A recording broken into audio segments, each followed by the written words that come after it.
Bonjour à tous les amis, vous êtes bien sur la chaîne Sam Agriculteur Indépendant et Sam c'est moi. Et aujourd'hui on attaque la dernière vidéo de la série Objectif Sol, la numéro 9. C'est la dernière des dernières et c'est la ligne droite. On n'a pas fait tout ça pour rien, ce sont les semis des colzas sur les deux fermes. Alors comme toujours, je vais vous partager mes observations, mes doutes, mes réflexions, mes pensées à voix haute, surtout les objectifs que nous avons, cette approche globale du sol à la plante, protéger au moins aussi bien nos plantes que notre sol. Il en va souvent des résultats de nos moissons, il en va aussi de notre avenir et vous avez bien compris que cette série n'avait d'autre objectif, c'est le cas de le dire, que de vous faire raisonner toujours avec le sol au moins au même niveau que les plantes. Alors cette vidéo est un peu plus longue qu'à l'accoutumée, c'est normal, il y avait beaucoup de choses qui se sont passées durant cette semaine et je voulais tout vous retranscrire dans le détail, mais aussi me faire plaisir avec des belles images, avec l'amour du travail bien fait, essayer de faire le mieux possible, ce qui demande souvent beaucoup d'énergie, vous vous en doutez bien, et vous le vivez sans doute pour certains d'entre vous. Alors merci d'ores et déjà pour tous vos retours, pour tous vos commentaires, pour tous vos compliments, pour tous vos désaccords parfois, pour vos critiques, etc. Mais sachez que dans les semaines et les mois à venir, je vais me faire un petit peu plus discret, un peu plus rare. J'interviendrai que quand j'estimerai que ce sera judicieux. Et surtout, j'aimerais terminer la série de vidéos consacrée à l'approche globale du sol à la plante. Vous parlez du phosphore, de la potasse, de la matière organique, un petit peu comme nous avions fait dans les numéros précédents de cette série. Avant l'anniversaire des 4 ans de la chaîne, où on envisagera ce que l'on fait pour l'avenir. En tout cas, on changera un petit peu sans doute la quantité d'investissement de ma part au regard du retour un petit peu plus discret ces dernières semaines. Alors c'est vrai que c'était les vacances, moi je suis pas un spécialiste de tout ça, mais a priori pendant l'été les gens ne regarderaient pas de vidéos alors que je pensais le contraire. Donc du coup cette vidéo je vous la mets aujourd'hui en ce dimanche parce que de la pluie est annoncée et j'aimerais vraiment que vous en profitiez calmement, que vous puissiez regarder ces 9 vidéos de la série Objectif Sol avec beaucoup d'espoir que les choses peuvent changer et qu'on puisse tous aller dans ce sens-là de cette approche globale du sol à la plante qui nous donne tant de retours, tant de bonheur, tant de plaisir de retrouver les fondamentaux de notre métier d'agriculteur. Alors les amis, je vous dis à bientôt et je vous souhaite une belle vidéo.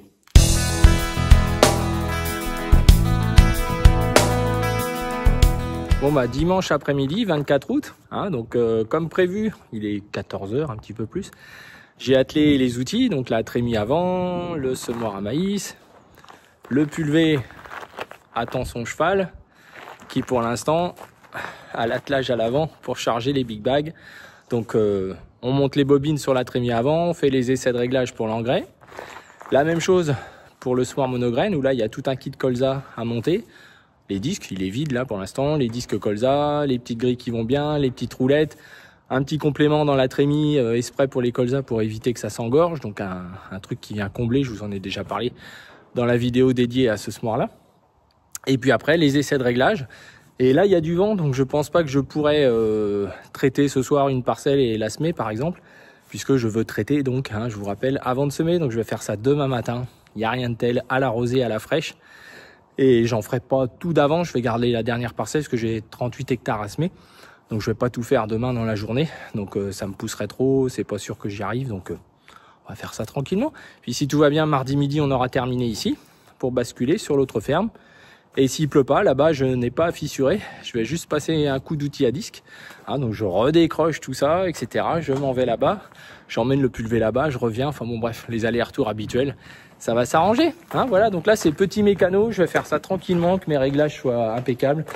Demain matin, partir tranquille, l'esprit détendu. Donc voilà, ça va bien se passer. Il y a toujours un temps pour tout. C'est marrant. Je pensais à ça aussi tout à l'heure. Je me disais, souvent, je vous dis, il faut mettre le sol au niveau des cultures. C'est-à-dire que c'est aussi important. Et je vois beaucoup d'agriculteurs qui, avec les extrêmes climatiques que nous avons, sèment en se disant, oui, mais il va pleuvoir dessus, etc. Là, ils ne prennent pas en compte l'aspect sol. Parce qu'aujourd'hui, dans bien des cas, là, il y a plein d'agriculteurs, tout est dégradé, etc. C'est logique, on fait, après une sécheresse comme ça, on fait de la terre fine facilement, sans le vouloir, même avec un seul passage d'outils. Donc on a le sol qui est fragile, donc ce qu'il faut, c'est au moins que nos plantes soient levées pour commencer un peu à protéger notre sol. Donc c'est important. Donc quand on ne voit que la culture, on se dit oui, il vaut mieux qu'il pleuve dessus. Si on voit le sol, on se dit bah non, il vaut mieux attendre qu'il pleuve et faire son semis dans un sol humide. On fait pas de poussière, pas de perte de sol, ça va lever vite, enfin, je sais pas, ça me semble... Non, peut-être que j'ai tort, mais en tout cas, moi, c'est mon raisonnement. Ce qui fait qu'on est souvent un peu décalé, c'est pas faux, hein. Malgré tout, beaucoup de partenaires vont démarrer demain à semer, donc je pense qu'on est, voilà, on est adapté à ce que l'on vit, hein. On n'est pas avec un dogme, on se dit, bah voilà, là c'est bon, là on fait du bon boulot. Et c'est le plus important, faire du bon travail, c'est pas vrai? Lundi 25 août, bon bah ça y est, le pulvé est prêt, le jour se lève, donc on va les désherber. 25-26 hectares, 26 hectares ce matin. Et puis je terminerai les 10 restants demain matin. Voilà, pour pas trop en prévoir dans la journée, on sait jamais. Si on tombait en panne avec tout l'électronique, ça c'est possible. Donc voilà, c'est prêt, c'est parti.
Tout se passe bien, donc là je suis dans un champ aussi d'orge de printemps mais avec un précédent maïs, donc on retrouve les deux résidus que je mets de chaque côté de mon sillon de colza avec mes chasses débris que j'ai réglées aux petits oignons, donc ça permet de faire un léger billon, ça va protéger un peu de ce vent d'est desséchant hein, qui semble vouloir durer, donc on commence à faire un petit peu de poussière hein, avec le souffle et puis le déplacement, et puis ça sèche hein. Par contre on met bien la graine dans le frais, ça c'est impeccable, on a bien conservé tout ça, bien rappuyé, sans excès.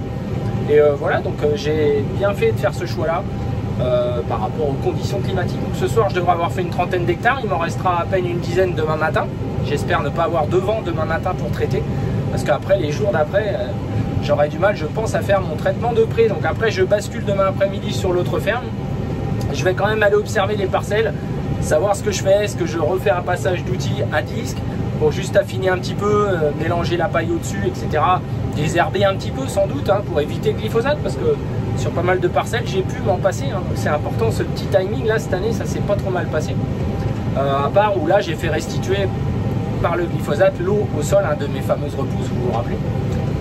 Voilà, et puis il y a des parcelles, est-ce que j'aurais besoin de fissurer ou pas? Si je peux semer directement, on regarde ce que je verrai demain, et bien on verra ça pour gagner du temps parce que la pluie a été reculée de mercredi à jeudi, mais enfin les quantités c'est un peu voilà, comme le vent là, ça s'évanouit au fur et à mesure. Donc on va pas trop parier là-dessus. Voilà. Et comme je le disais ce matin, hein, si on préserve le sol, on veut en fait qu'il pleuve avant de semer et non pas après. Hein, ça semble plus logique. Voilà. Et là du coup on sème dans le frais, on a un sol qui reste bien foncé, qui va vite se réchauffer. C'est que du positif. Hein, donc, mais c'est pas le plus facile parce que tout le travail est à faire dans un laps de temps très court. Et c'est ça qui fait la différence, je pense, au niveau du confort. Parce qu'il n'y a pas de secret, hein, les orientations que prennent les agriculteurs ou le reste de la société, c'est toujours pour des raisons souvent en priorité de praticité, de facilité. Et voilà, donc c'est comme ça.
Bon bah il est 16h30, il fait 29 degrés, vent d'est à plein badin, donc évidemment ça sèche à vitesse grand V. On met toujours les graines vraiment dans la fraîcheur, avec la chaleur et l'humidité de la nuit, ça devrait germer assez facilement. Mais par contre la prise de risque elle est toujours là, c'est à dire que ce climat est de pire en pire et surtout les informations que nous avons sont vraiment pas fiables et on base tout nous là-dessus. Et ça s'est vraiment dégradé. Alors est-ce que c'est à cause du climat qui est imprévisible? En tout cas, il y a de plus en plus de moyens, un peu comme nous, hein, pour de moins en moins de résultats. Alors il y a quand même pas mal de secteurs qui n'ont même pas eu 1 mm. Alors évidemment, nous qui en avons eu déjà un peu et quand on voit comment c'est pas simple, tout ce qui a été semé ici il y a 15 jours, 3 semaines, c'est toujours pas rayonné. Hein, donc c'est la pluie qu'on a eu là qui va faire lever ces cultures-là.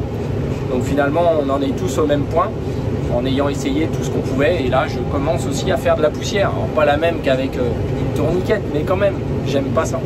J'aime pas ça. On a de plus en plus ces conditions-là, donc il faudra sûrement finir par l'accepter, mais ça va pas être simple. Alors pour la deuxième ferme, il y a eu encore moins de pluie qu'ici. Hein, il y a eu que 20 mm là-bas.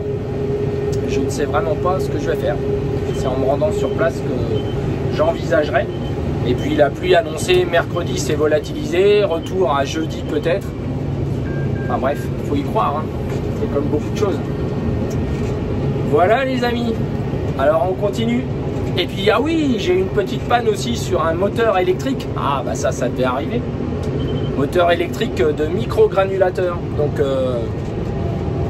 l'astuce a été de couper ce moteur, sinon il n'y avait pas de moteur d'avance chez mon concessionnaire. Donc là j'en ai acheté 2 pour en avoir un d'avance. Et donc je peux quand même continuer, sauf que j'ai un élément où je ne mets pas de micro-granulés. Mais ça, bon, vu la météo, ça va pas être un problème. Alors il paraît qu'en mettant des petites quantités, moi je mets 2 kg l'hectare là d'antilimace, ça ferait peiner davantage les moteurs que si on les faisait tourner plus vite. Alors s'il faut mettre plus de produits pour pas que ça tombe en panne, ça me paraît pas tellement une bonne histoire, ça, non? Je sais pas ce que vous en pensez. Alors, il y a souvent le cas, hein, même des cannelures pour les trémies avant qui sont trop grosses par rapport à ce que les agriculteurs veulent mettre aujourd'hui. Donc ils poussent un peu à la consommation. Ou alors il y a d'autres pays qui vraiment mettent beaucoup de choses. Donc peut-être qu'en France on est performant finalement. Allez savoir. Hein, ça se trouve on fait même une belle agriculture de qualité. Enfin bref, allez, je continue. Et j'espère qu'on aura tous un petit peu de pluie et que les choses seront un peu plus calmes au niveau des températures parce que ça va pas durer longtemps. Les couverts poussent en attendant.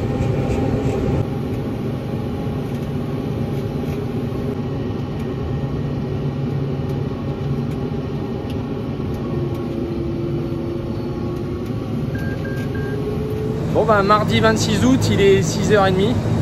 C'est parti pour le désherbage de la dernière parcelle avant de la semer et ensuite d'aller sur l'autre site. Ah, je suis bien trop vieux pour ces conneries.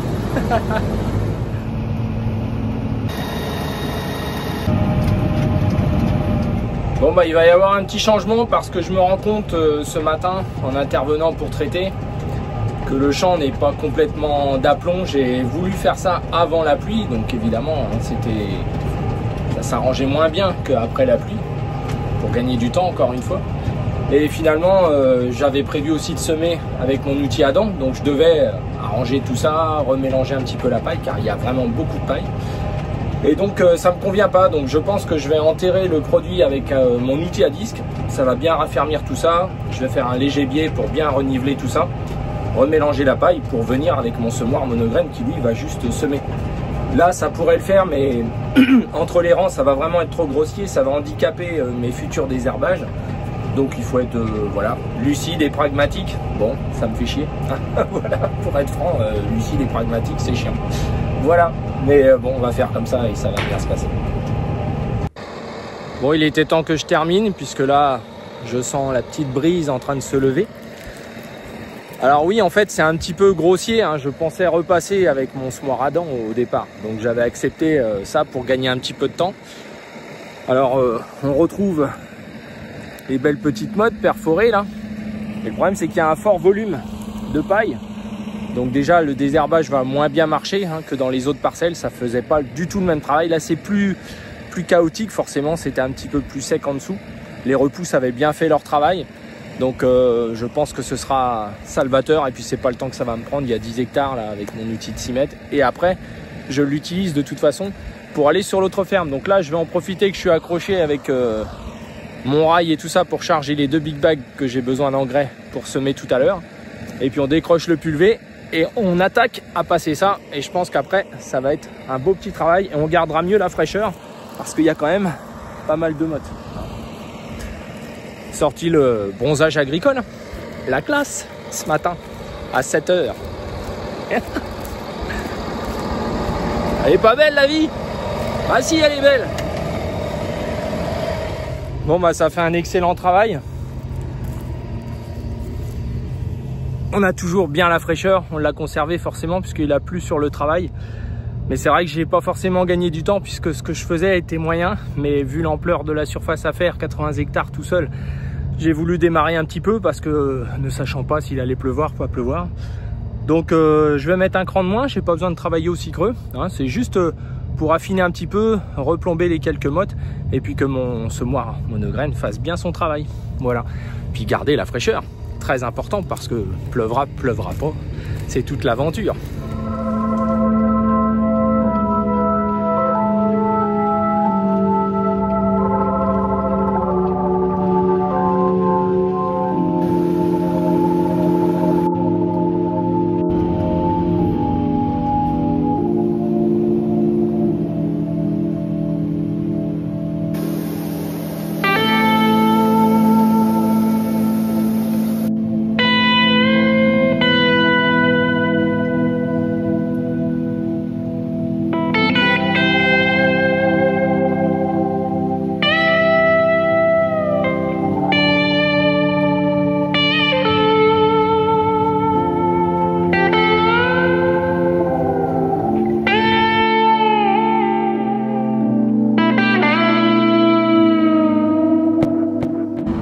Bon bah mercredi 27 août, il est 6 h 30. Je pars sur la deuxième ferme, donc hier j'ai fini un peu plus tôt.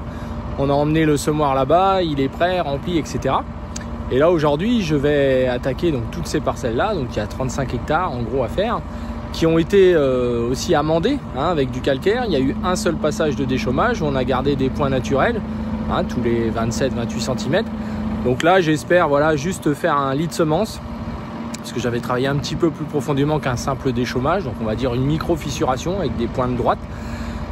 Et vu le temps qui m'est imparti pour arriver à semer ces 35 hectares avant vraiment un temps perturbé qui semblerait durer, eh bien je choisis l'opération la plus rapide, mais je ne sais pas si ça va aller pour être franc, parce qu'il a vraiment pas plu beaucoup là-bas, donc bon, ça risque soit de faire trop de mottes, soit d'être trop poudreux, et avec un temps annoncé qui a changé, que ce soit aujourd'hui, demain, etc. On ne sait pas trop si voilà, on n'aurait pas des excès d'orage, etc., etc. Donc c'est toujours sympa hein, de travailler dans ces conditions. Donc pour ce qui est des traitements, bah, ce matin ça aurait été mort. Donc ça veut dire aussi que là-bas, je ne pense pas que je traiterai avant. Alors ça va m'arranger pratiquement. Techniquement c'est dommage parce que c'est pas ce que j'avais prévu. Donc voilà, j'aurais pas ramené le tracteur, mettre le pulvé, essayer de faire ça au coup par coup. Voilà, je vais en préparer qu'une partie, semer cette partie-là tout de suite derrière. Et demain la même chose si c'est possible. Mais vous voyez là il fait tout gris et c'était pas du tout le temps annoncé. On est presque en vigilance orange orage ce soir à partir de 17 h. Bon bref, c'est comme d'hab hein. Quel bonheur. Mais franchement, mais des fois on s'interroge, mais on a une chance. Alors on va essayer encore une fois de faire du bon travail hein. C'est très très important. Il nous reste plus que ça au fond hein. Quand on regarde bien, voilà, tellement important. C'est pour ça qu'on a choisi ce métier, pour faire du bon boulot. Sinon, il faut faire autre chose. Hein, ça a moins de conséquences. Allez, c'est parti. Alors ce matin, petit arrêt à la station de production d'énergie photovoltaïque pour le relevé de compteur. Car c'est les 6 mois de production printemps-été qui sont les 2 tiers de l'année en fait. Et qui sont bien entendu les bienvenus. On l'a fait au bon moment. Et ça a permis de financer le hangar. Et ça, si ça vous intéresse, on pourra un jour faire une vidéo sur le sujet, mais il n'y a pas de leçon à donner tant que les 20 ans ne sont pas terminés. Et puis la question, c'est après ces 20 années, qu'est-ce qu'on fait de notre centrale de production, étant donné les tarifs actuels qui sont tout simplement une honte. Mais ça, c'est un vaste sujet. Bon, bah voilà, maintenant c'est retour à l'agriculture, la vraie. Alors je suis arrivé sur la deuxième ferme, donc dans une parcelle où il y a eu, je le rappelle, un seul déchômage avec un léger biais. Il y a eu les amendements basiques qui ont été faits. Moi je n'ai rien fait depuis. Donc on a une occupation par des deuxième génération de repousses, hein. Donc assez clair, mais finalement ça fait encore une fois la présence de plantes. Donc j'ai pas fait de glyphosate, hein. J'ai pas pu trouver ni de créneau ni venir juste pour ça. Donc là le travail du sol va vraiment faire 80%, même 90% des repousses, en sachant que c'est surtout des repousses de céréales. Donc pour le colza ça va être facile à gérer, hein. Donc on va pouvoir se passer de glyphosate. Donc ça c'est une bonne nouvelle, d'autant qu'on n'aura pas les conditions ni pour faire le produit de près, hein, la napropamide, là, la molécule, ni une association éventuelle qui aurait été possible avec du glyphosate. Donc c'est très bien comme ça fait un bon boulot. On a gardé la fraîcheur. Quand je vois partout, il n'y a pas de colza de lever, hein. Tout est roulé, c'est un peu le désert partout. Même des champs de colza sont déjà à nouveau déchaumés pour la deuxième fois. Pour qui, pourquoi? Toujours le même raisonnement. On travaille le sol, on minéralise. C'est pour mettre une plante derrière rapidement. Soit des repousses, je vous l'ai expliqué déjà des milliers de fois, soit des repousses, soit le semis d'un couvert, soit le semis d'une culture. En tout cas, moi je vois ça comme ça, parce que sinon, encore une fois, la balance est déséquilibrée, on minéralise plus que l'on fait d'humus, donc on consomme du stock. Pour qui, pourquoi? Pour réussir la culture, c'est un fait. Mais on va la réussir aussi, hein. Voilà. Donc là, du coup, ça fait un bon mélange. Je travaille pas très creux, hein, mais bon, je fais ça, quoi, hein, le mélange de dessus, parce qu'il faut rappeler qu'il y a tous les 30 cm, ça n'a pas été travaillé, hein, avec un léger biais, hein. Donc du coup, là, on va essayer de déjà redresser tout ça. Les passages d'épandeurs, tout ça me gêne pas trop, hein. En dessous, ici, on a un squelette caillouteux. Je vais aller dessécher ça, passer pas mal de temps, parce que là, en fissuration, ça va être tirant. J'avais travaillé un petit peu plus creux au premier en ayant cette perspective-là, que peut-être je ne repasserai pas d'outil de profond, on va dire. Donc voilà, donc là, c'est bien, ça va redresser, puisqu'il y a un léger biais. Donc voilà, c'est pas mal. Ça devrait bien se passer. Essayez de semer ça avant les problèmes éventuels ou pas d'ailleurs annoncés. Ça ne fait pas trop faim, donc c'est ça aussi qui m'inquiétait un peu, que ça tombe vraiment en cendres. Et là c'est pas le cas, hein. On a bien encore la présence de mottes, etc. Donc ça c'est positif. Même dans des sols qui n'ont pas des gros niveaux d'argile, on n'est pas dans de la poudre, hein. Donc c'est bien les exudats racinaires, la présence des repousses, le fait de ne pas avoir tout secoué la première fois, de ne pas avoir scalpé le sol ou disqué le sol, qui fait que justement on a encore de la fraîcheur, de la remontée capillaire, hein, ça se voit, il n'y a pas de poussière. Et puis voilà, donc ça fait un bon travail. Et même des belles mottes comme ça, vous voyez, perforées. Ah, donc ça c'est toujours un bon signe, hein, forcément. Voilà. Donc ça laisse présager qu'il n'y a pas besoin d'aller faire autre chose et que ça va bien m'arranger, hein, parce que voilà, mine de rien, ça sent bon la verdure. Alors j'essaye de régler un peu la profondeur parce que les passages des engins, là, d'épandage, c'est quand même moyen. Parce qu'il faut pas se leurrer, hein, les gars, la pression de pneus, ils la mettent comme sur la route, hein. Donc ils peuvent nous montrer des super pneus, en réalité, ils les dégonflent pas dans le champ, hein. Ils sont tous pareils, hein. Donc tout ça, on voit que c'est quand même assez ferme. Donc je vais être obligé de travailler un petit peu plus si je veux bien reniveler quand même, hein. Donc là je fais un essai à un cran plus bas, voir ce que ça va donner. Et c'est pareil, là c'est argileux, j'ai pas envie de ressortir des mottes, hein, puisque voilà, vous voyez, donc, compromis intéressant. Mais déjà il y a de la fraîcheur, parce que quand je suis arrivé là, je me demandais bien ce que ça allait donner, hein, si j'allais pas être dans un nuage, parce qu'on n'est pas débordé par la pluviométrie. Alors, on a toujours les résidus avec notre belle couleur.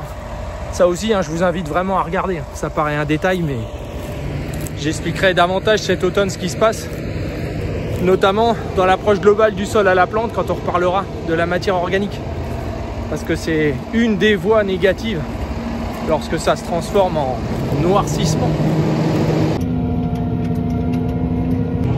Alors ce qui est sûr, c'est que de restituer des plantes vertes, vivantes, au sol, n'a rien à voir par rapport au fait de faire un glyphosate. J'ai jamais pu obtenir de réponse pour savoir si on retransmettait les mêmes minéraux, exactement la même chose au sol, par le fait de détruire en aérien avec du glyphosate une plante. D'où nos précautions pour les couverts végétaux, de les broyer plutôt que de les glyphosater après pour atteindre les graminées en dessous. Bref, tout ça on en a déjà parlé. Mais là c'est un peu la même chose, c'est-à-dire que quelque part, ça sent bon la verdure, ça va être vraiment un stimulant, de l'azote organique qui va être mis directement au sol, dans le lit de semences, donc ça ne peut qu'être favorable, je pense, à la vie du sol et à la dynamique même de ma plante pour le coup. Hein, voilà.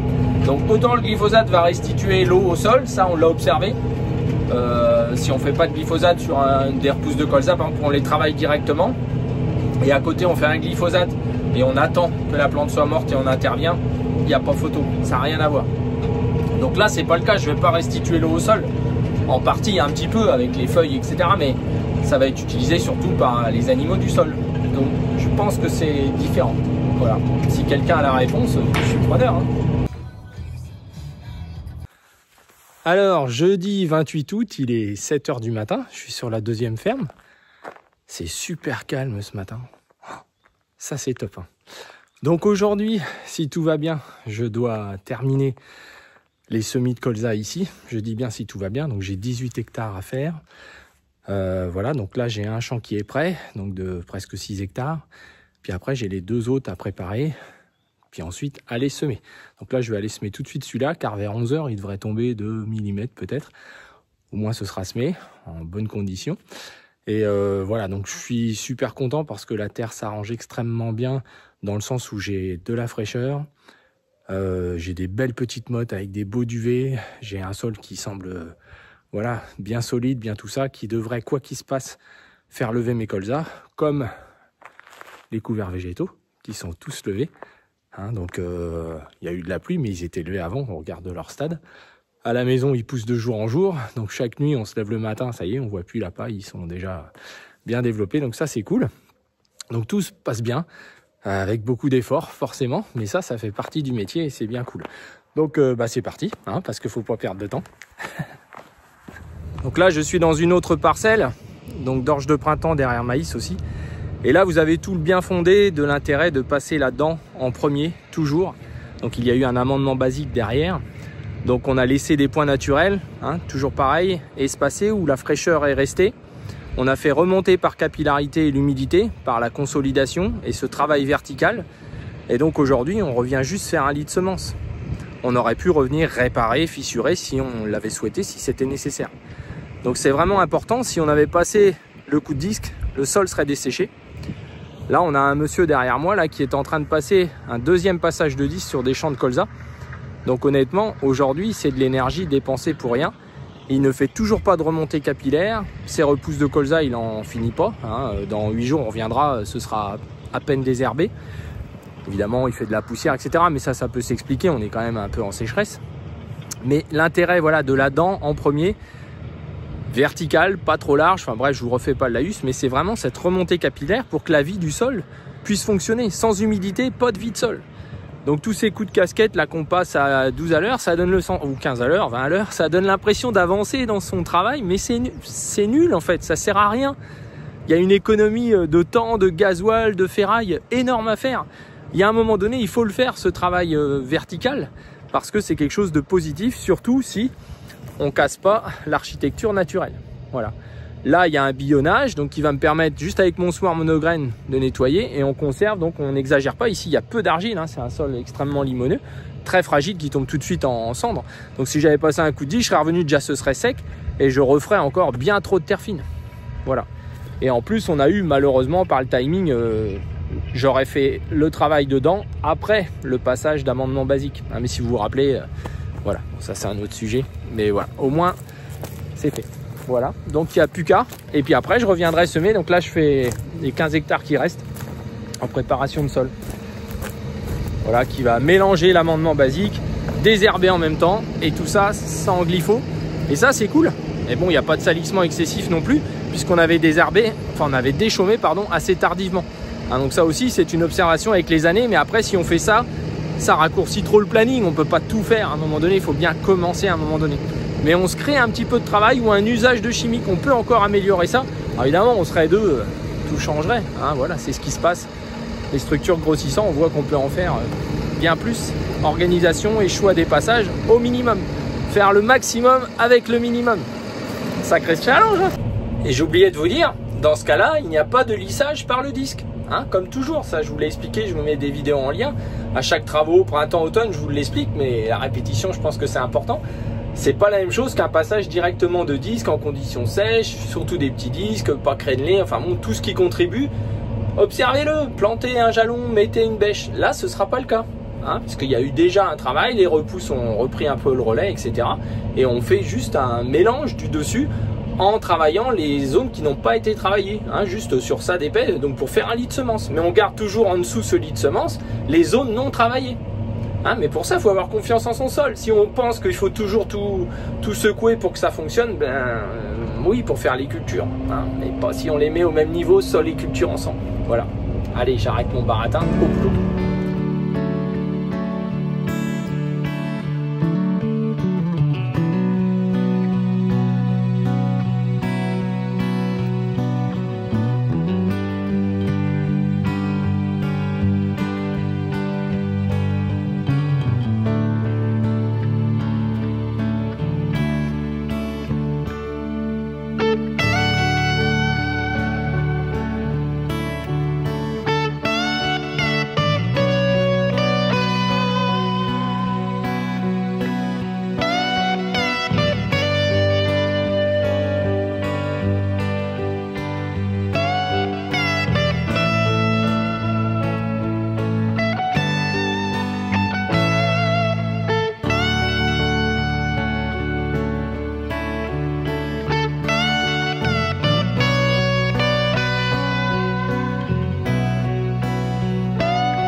Bon bah il est 18 h, je viens de terminer mon avant-dernière parcelle.